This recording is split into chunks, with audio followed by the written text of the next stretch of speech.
Una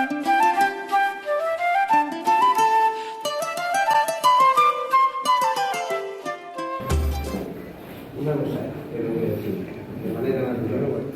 porque bueno, una de las decisiones políticas que estamos trabajando a nivel insular, a nivel de toda Canarias, a nivel local, que es pues, preservar, proteger, impulsar el patrimonio inmaterial a través de nuestras vestimentas. De hecho, el país que está un poco molesto y se quiere vestir así, pero ahora se va a llevar un traje. Bueno, y sobre todo un placer estar compartiendo este momento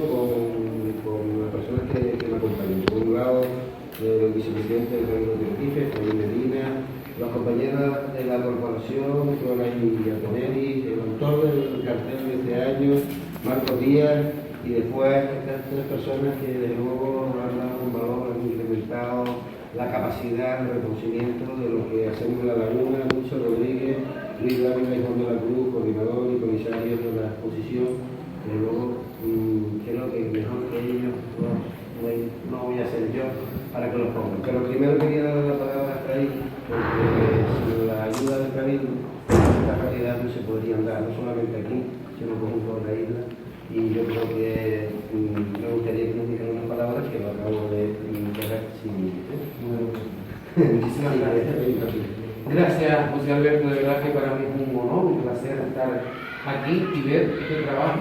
que desde luego es un trabajo material y un trabajo que se conserva, que se cuida, que se mantiene. Quiero agradecer también a todo tu equipo de patrimonio,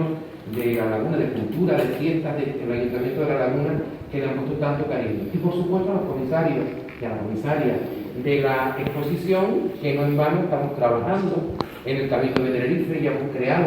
la mesa para la protección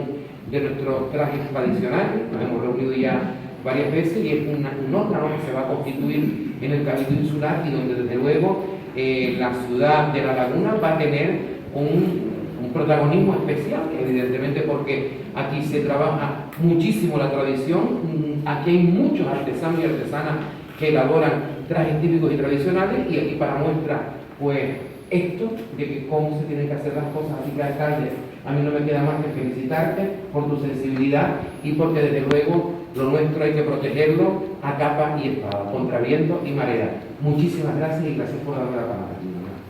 Y después, por otro lado, agradecer también la colaboración de las empresas, en este caso de Hueve, que yo creo que hay que seguir impulsando para que nuestro empresariado siga apoyando también tradiciones y el valor de nuestro patrimonio. Sin más, yo le dejo la palabra a Juan de la Cruz, que seguramente nos va a orientar sobre esta exposición. Muchísimas gracias por darme la palabra. Muchísimas gracias a mis compañeros, incluyendo Santiago,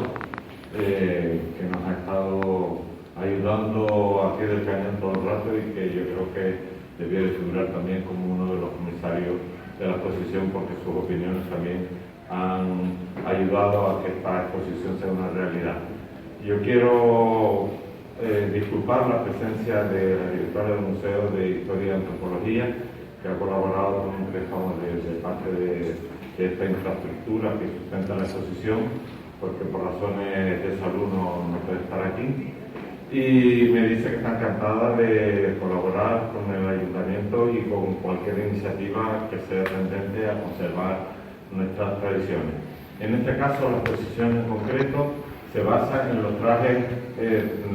típicos, que son en definitiva los trajes que tenemos como símbolo de un determinado colectivo, más grande o más pequeño, en este caso pues un colectivo, los trajes que representan a las 7 islas Canarias. Y por otro lado tenemos aquí detrás una exposición de los diferentes, de algunos de los tocados que se usan en las 7 islas en diferentes ocasiones y con diferentes modalidades de indumentaria. Los trajes tradicionales, como se explica, yo invito desde luego que para entender mejor la exposición se lean los paneles que acompañan a cada uno de las indumentarias y también los paneles introductorios donde se explica que el origen de los trajes típicos de las 7 islas es diferente, es diverso y cada uno tiene una historia particular y cómo esos trajes han evolucionado desde el momento que nacieron hasta nuestros días de la misma manera que evoluciona la sociedad que lo sustenta. Tenemos, por ejemplo, el traje de Fuerteventura y de Gran Canaria diseñado por el el gran artista de Gran Canaria, Néstor Martín Fernández de la Torre. Tenemos el traje de la Orotava, quizás el más representativo de todas Canarias, que es una transformación de un traje tradicional de Ico del Alto, etcétera, etcétera. Los orígenes de los trajes y sus pequeñas evoluciones están explicados en los paneles, y también son muy ilustrativos los dibujos de don Luis Dávila Viera, que desde el primer momento no solo se prestó a montar la exposición y a colaborar y a parirla entre los tres como la hemos parido, sino también nos ha ayudado con su trabajo manual, con sus espléndidos dibujos, en fin, todo lo que hizo falta de forma gráfica, que luego fue a su vez enviado a las imprentas, y lo tienen ustedes ahí en los diferentes carteles y en el folleto de mano. Invito a todos los que están ustedes de nuevo a que se lean bien los paneles, los carteles, y también que inviten, por supuesto, si les gusta, si es de su agrado, a las personas. La exposición va a estar abierta durante el mes de junio, y bueno, creo que de ella podemos aprender muchísimas cosas. Muchísimas gracias.